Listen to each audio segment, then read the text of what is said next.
एक बार की बात है, एक गांव में बहुत ही बूढ़ा और ईमानदार व्यक्ति रहता था। उसके दो बेटे थे। बूढ़ा व्यक्ति कुछ दिनों से बहुत बीमार था और उसने खाट पकड़ ली थी। एक दिन की बात है, बूढ़ा व्यक्ति अपने दोनों बेटों को अपने पास बुलाता है और कहता है, आओ आओ, मैं तुम दोनों का ही इंतजार कर रहा था। गोपाल, मदन, लगता है अब मेरा इस दुनिया से जाने का समय आ चुका है। बाबा, आप ऐसा क्यों कह रहे हैं? आप देखना, आप जल्दी ही ठीक हो जाएंगे। हाँ हाँ बाबा, आप ठीक हो जाएंगे। नहीं बेटा, अब मैं ठीक नहीं हो पाऊंगा। एक काम करो, मेरे पास तुम दोनों को देने के लिए कुछ है। क्या बाबा? बेटे, मेरे पास मेरी मेहनत की कुछ कमाई है जो मैं तुम दोनों के लिए सलामती से रखी हुई है। एक काम करो, बाजू वाला जो कमरा है उसमें मेरी जिंदगी भर की पूंजी रखी हुई है। तुम दोनों आपस में उसे बांट लेना। नहीं नहीं बाबा, आप हमें छोड़कर मत जाइए, हम आपके बिना नहीं रह पाएंगे। गोपाल और मदन के बाबा कुछ ही देर में दुनिया से चल बसते हैं। जिसके बाद मदन, जो कि बाबा का बड़ा लड़का था, बहुत चालाक किस्म का आदमी था। अब बाबा तो इस दुनिया में नहीं रहे, मुझे जल्दी जाकर उस कमरे से वो सारा धन चुरा लेना चाहिए, वरना ये गोपाल वहाँ पहले चला गया तो मुझे उस धन के 2 हिस्से करने होंगे। एक तरफ मदन अपनी चालाकियों से उस धन को पाने की जुगत में लगा हुआ था, वहीं दूसरी ओर गोपाल, जो मदन का छोटा भाई था, उसे अपने बाबा के जाने का बड़ा गम था। बाबा, आप हमें छोड़कर क्यों चले गए? मदन चुपके से बाबा के बताए कमरे में जाता है और बाबा ने जो पूंजी बताई थी उसे चुराकर अपने पास रख लेता है और गोपाल को 1 रुपया भी नहीं देता। कुछ समय बाद गोपाल को बाबा के बताए शब्द याद आते हैं। बाबा ने तो मरने से पहले कुछ धन के बारे में बताया था। मदन भैया के पास जाता हूँ और उनसे कहता हूँ वो धन जो बाबा ने बताया था वो हमें निकाल कर उपयोग कर लेना चाहिए, आखिर वो बाबा का आशीर्वाद है। गोपाल अपने बड़े भाई के पास जाता है। भैया, आपको याद है ना, बाबा ने मरते समय हमसे क्या कहा था? क्या कहा था? मुझे तो कुछ भी याद नहीं है। भैया, बाबा को जिंदगी भर की कमाई के बारे में बता रहे थे। अच्छा वो, अरे मैं तो भूल ही गया था। अच्छा हुआ तूने मुझे याद दिला दिया। चल मिलकर वो धन निकाल कर आपस में बंटवारा कर लेते हैं।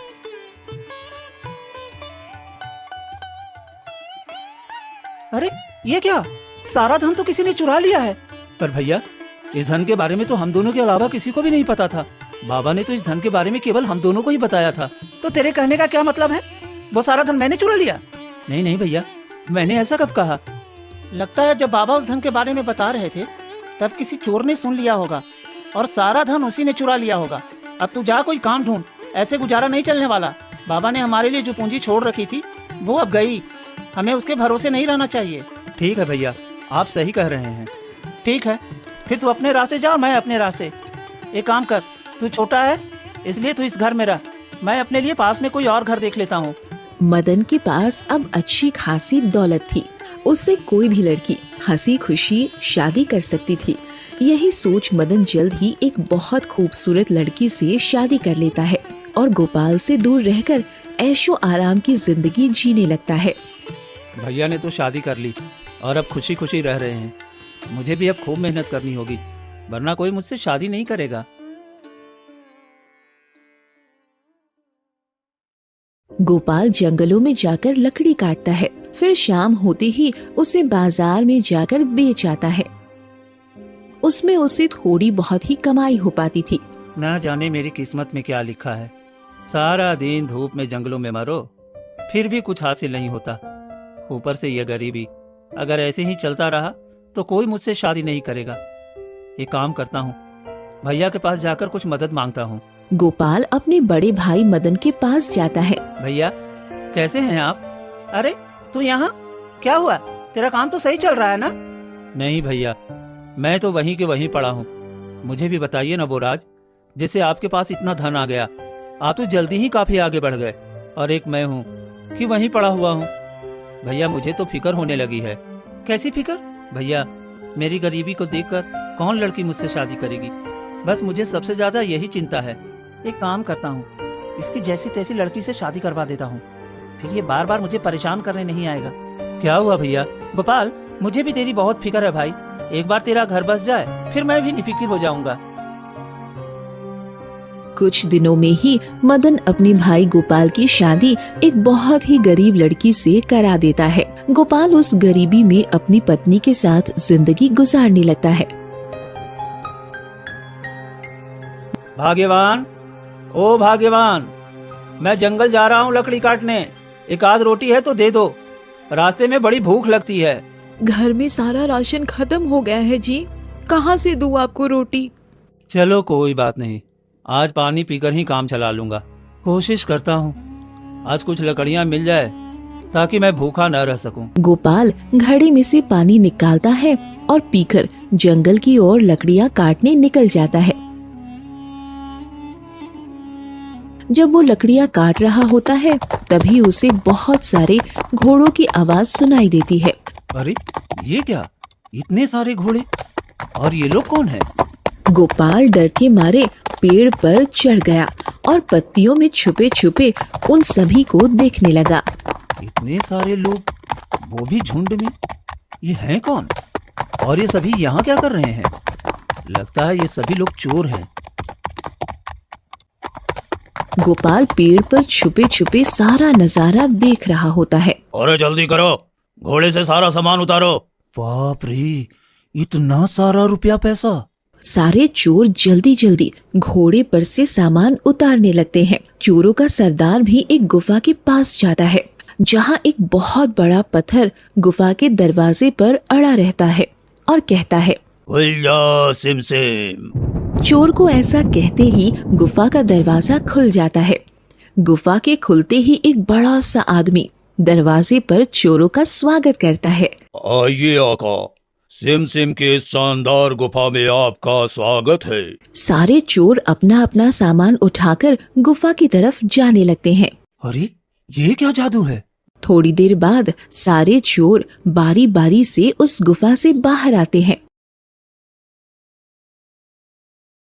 बंद हो जा सिमसिम। जी आका। चोर के ऐसा कहते ही दरवाजा फिर से बंद हो जाता है और सारे चोर अपने अपने घोड़ों पर सवार होकर वहां से चले गए। लगता है सारे चोर जा चुके हैं। मुझे अब पेड़ के नीचे उतर जाना चाहिए। गोपाल डरते कांपते पेड़ से नीचे उतरता है और उसी दरवाजे के पास जाकर खड़ा हो जाता है। क्या करूं? मैं भी कोशिश करूं क्या इस गुफा में जाने की? आखिर क्या राज है इस गुफा का? नहीं नहीं नहीं, अगर उन चोरों ने मुझे देख लिया तो कहीं मुझे मार ही न डालें। गोपाल वापस आने का सोचता है लेकिन उसका मन नहीं मानता। पर वो चोर तो जा चुके हैं, एक बार जाकर देखता हूं। क्या बोला था उस चोर ने? हाँ, याद आया, खुल जा सिमसिम। गोपाल जैसे ही खुल जा सिमसिम कहता है, गुफा का दरवाजा अपने आप खुल जाता है। आइए आका, सिमसिम की शानदार गुफा में आपका स्वागत है। गोपाल थोड़ा डरता है लेकिन वो डरते हुए गुफा के अंदर बढ़ जाता है। अरे इस गुफा में तो बड़ा अंधेरा है, मुझे और आगे जाना चाहिए। गोपाल थोड़ी और आगे जाता है और जैसे ही वो गुफा के आखिरी में पहुंचता है उसके होश उड़ जाते हैं। उसका मुंह खुला का खुला रह जाता है। गुफा के चारों तरफ हीरा, मोती, जवाहरात और बहुत सारा खजाना बिखरा पड़ा था। वाह, इतना सारा खजाना! वाह, अगर मैं इसमें से थोड़ा सा भी ले लूंगा तो इन चोरों को क्या पता चलेगा? गोपाल पास में रखे कुछ बोरों में हीरे जवाहरात भरता है और गुफा के बाहर आता है। बाहर आकर गोपाल फिर से वही शब्द बोलता है, बंद हो जा सिमसिम। जी आका। गोपाल ने सारा सामान दिया और जल्दी जल्दी अपने घर की ओर पहुंचता है। कहाँ थे जी आप? मुझे आपकी बड़ी फिक्र हो रही थी। इतनी देर कहाँ लगा दिया आपने? मैंने सोचा था आप जल्दी आ जाएंगे तो अपने बड़े भाई के पास जाकर कुछ अनाज ले आते। कम से कम आज का काम तो चल जाता, लेकिन आपने न जाने कहाँ देर लगा दी। अरे अरे भाग्यवान, अब तुम खुश हो जाओ, अब हमारे गरीबी के दिन गए। खुश हो जाओ? क्या बात है जी, आज तो आप ऐसे बातें कर रहे हैं जैसे आपको बहुत बड़ा खजाना हाथ लग गया हो। ऐसा ही कुछ समझो भाग्यवान, ये देखो। गोपाल बोरे में लाए सारे हीरे जवाहरात अपनी पत्नी को दिखाता है, जिसे देखकर उसकी पत्नी के होश उड़ जाते हैं और वो कहती है, हाय राम, इतने सारे हीरे जवाहरात! अजी, ये सब आपको कहाँ से मिले? इससे तो हम बहुत जल्दी अमीर हो जाएंगे। गोपाल अपनी पत्नी को सारी बातें बताता है। अरे वाह, ये तो वही बात हो गई, चोर के घर में चोरी। मधु बोरे से वो सारे सिक्के जमीन पर पलटती है और कहती है, चलो अब जल्दी से गिनती करते हैं, कितने सिक्के हैं ये? नहीं नहीं, मैं एक बोरे को गड्ढे में गाड़ देता हूँ। ठीक है, तुम एक बोरे को गड्ढे में गाड़ दो, जब तक मैं तुम्हारे भाई मदन से मापने का मापा लेकर आती हूँ। ठीक है, पर खजाने के बारे में किसी को कुछ मत बताना, किसी को भी नहीं, ठीक है? ठीक है जी। गोपाल के भाई मदन ने गोपाल की सारी संपत्ति चुरा ली थी, लेकिन उसका लालच अभी भी कम नहीं हुआ था। वो ना तो अपने भाई की कोई मदद करता था, ना उसका किसी चीज में साथ देता था। गोपाल की पत्नी गोपाल के भाई के घर जाती है। भाई साहब, भाई साहब! क्या हुआ, क्यों चिल्ला रही है? अभी ये सो रहे हैं। दीदी, क्या मुझे मापा मिल सकता है? मापा? ऐसा क्या मापेगी तुम मापे में? तेरे पास है ही क्या मापने के लिए, गरीब कहीं की। बस दीदी, ऐसे ही। ठीक है, लाती हूँ, यही रुक। क्या हुआ, कौन है? आपके छोटे भाई की पत्नी आई है, न जाने क्या नापना है उसे, मापा मांग रही है। भला इन लोगों को नापे की क्या जरूरत पड़ गई? अरे कुछ तो बात जरूर है। एक काम करो, मापा देने से पहले मापे के नीचे शहद लगा देना, ताकि हमें पता चल सके कि आखिर बात क्या है। ठीक है जी, मैं ऐसा ही करती हूँ। सुलेखा गोपाल की पत्नी को मापे में शहद लगा कर देती है, जिसके बाद मधु उस मापे को लेकर घर आ जाती है। ये लीजिए जी मापा, अब जल्दी से इस सोने को माप लीजिए। हाँ हाँ, लो लो लो। गोपाल और उसकी पत्नी दोनों मिलकर सोने के सिक्के उस मापे से गिनने लगते हैं।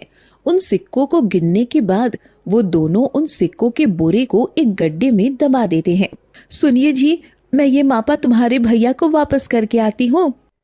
ठीक है, तुम देकर जाओ, लेकिन हाँ, मैं बार बार कह रहा हूँ, तुम किसी को इस बारे में बिल्कुल भी मत बताना। ठीक है जी, किसी से इस बारे में कुछ भी नहीं कहूंगी, तुम फिक्र मत करो।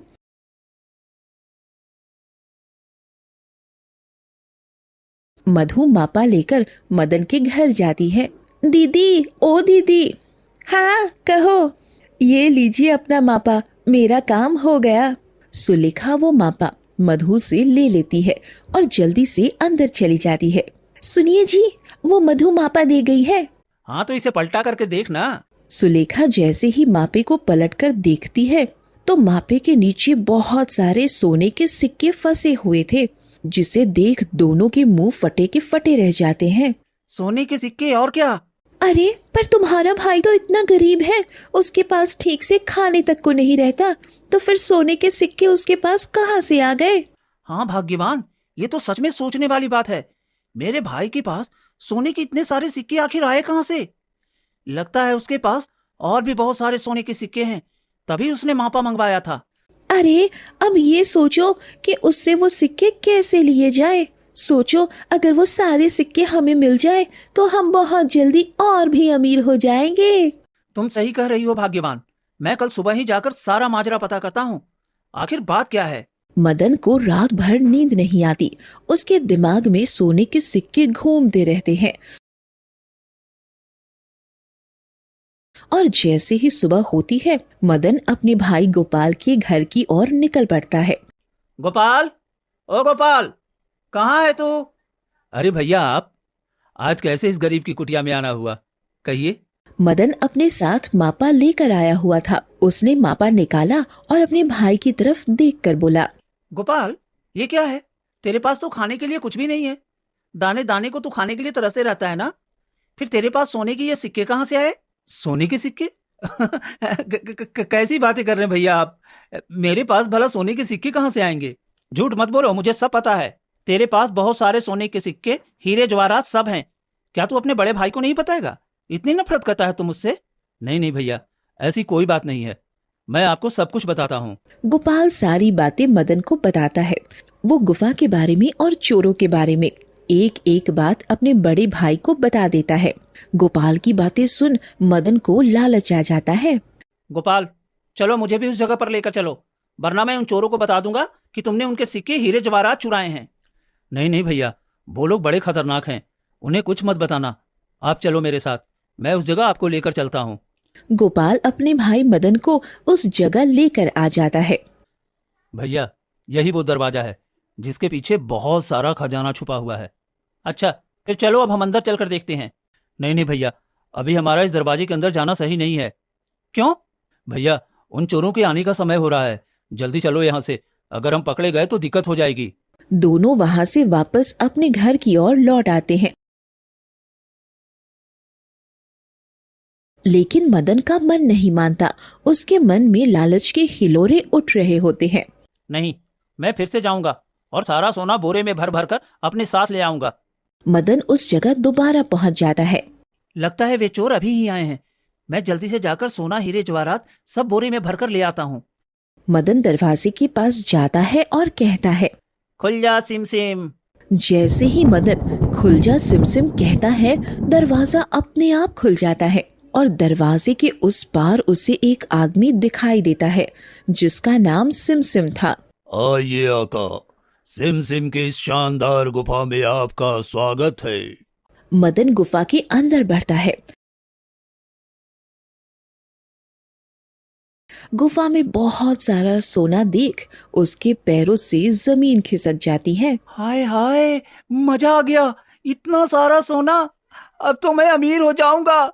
मदन जल्दी जल्दी सोने, हीरे, जवाहरात को बोरे में भरता है और बाहर की ओर आने लगता है। लेकिन वो देखता है कि दरवाजा बंद है और जिस पहेली के कहने से दरवाजा खुलता है उसे वो याद नहीं आ रहा होता। अरे क्या था वो जिससे दरवाजा खुलता है? मुझे याद क्यों नहीं आ रहा? खुल जा टिम टिम। नहीं नहीं नहीं नहीं, खुल जा डिम डिम। अरे नहीं, इससे भी नहीं खुला। क्या था क्या था? खुल जा समसम, खुल जा डम डम। ये भी नहीं था। मदन ने बहुत कुछ बोला लेकिन दरवाजा नहीं खुला, जिससे मदन बहुत ज्यादा घबरा गया। थोड़ी ही देर में सारे चोर वहां आ गए। खुल जा सिमसिम। दरवाजा खुलते ही सारे चोर अंदर आ गए।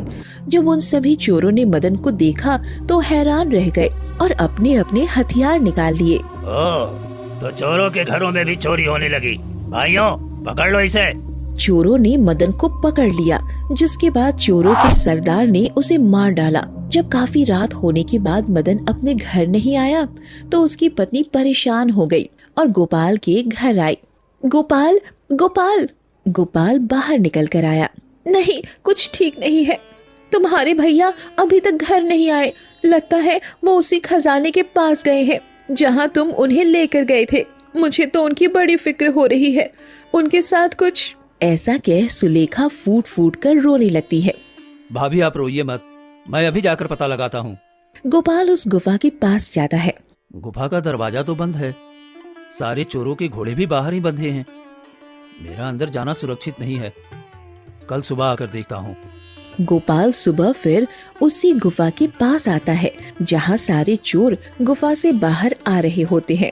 जैसे ही सारे चोर चले जाते हैं, गोपाल उस दरवाजे के अंदर जाता है और देखता है उसका भाई मृत पड़ा हुआ है। गोपाल भागता हुआ अपने घर आता है और सारी बातें अपनी पत्नी और भाभी को बताता है। ये क्या हो गया मेरे पति के साथ?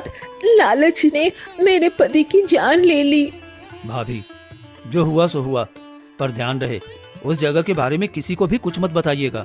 कुछ दिनों बाद गोपाल उसकी पत्नी रहने के लिए अपने बड़े भाई के घर आ जाते हैं और उसका सारा काम काज संभालने लगते हैं।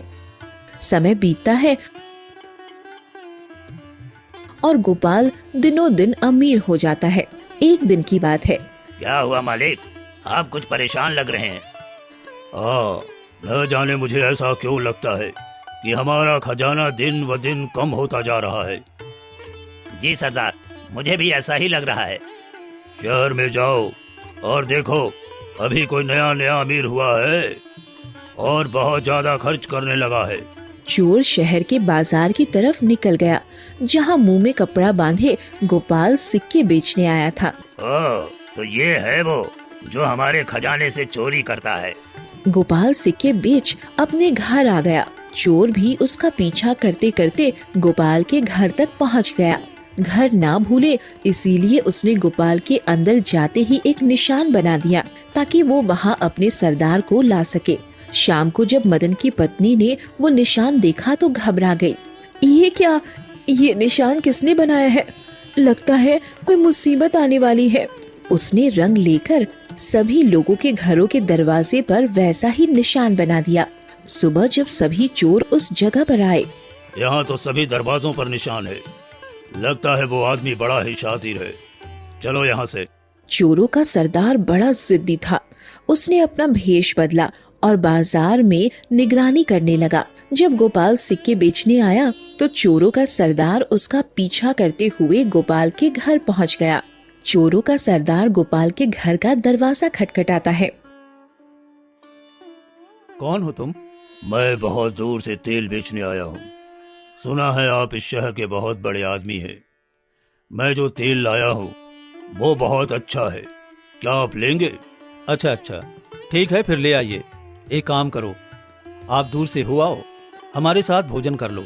चोरों के सरदार ने तेल के सारे घड़े अंदर रखवाए और खाने पर बैठ गया। गोपाल ने उसकी बहुत खातिरदारी की और अच्छा पकवान परोसा। एक काम करिए, आज रात आप हमारे यहाँ रुक जाइए। ठीक है, आपका बहुत बहुत धन्यवाद। गोपाल और चोरों का सरदार अब खाना खा रहे होते हैं। तभी सुलेखा तेलों के घड़े देखने जाती है। तब उसे उन घड़ों में से कुछ आवाजें सुनाई देती है। क्या हम निकल जाएं? अरे नहीं, अभी नहीं। सुलेखा को समझ आ गया कि इन घड़ों में तेल नहीं बल्कि चोर घुसे हुए हैं और ये लोग क्यों आए हैं। सुलेखा रसोई के अंदर गई और बहुत सारा तेल गरम करके लाई और उन घड़ों पर डाल दिया, जिससे वो चोर अंदर ही चीखते चिल्लाते रहे और कुछ न कर सके। देर रात सबके सोने के बाद सरदार उन चोरों के पास आया। जल्दी से सब बाहर आ जाओ। घड़े से कोई आवाज नहीं आई। अरे सो गए क्या? चलो जल्दी बाहर आओ। चोरों के सरदार ने दोबारा आवाज दी, लेकिन किसी भी चोर ने कोई हलचल नहीं की। सरदार ने घड़ों के ढक्कन को उठाकर देखा तो उसके होश उड़ गए और वो घबरा गया। वो भी पकड़ा न जाए इसीलिए वो वहाँ से भाग गया। अगली सुबह, अरे वो व्यापारी कहाँ गया जो तेल बेचने आया था? गोपाल, वो कोई व्यापारी नहीं था बल्कि वो चोर था और उन सभी घड़ों में भी चोर थे, पर मैंने उन सभी का इलाज कर दिया था। अब वो हमें कभी परेशान नहीं करेंगे। ये तो बहुत अच्छी बात है। सारी बात जानकर बहुत खुश हुआ और सभी हंसी खुशी रहने लगे।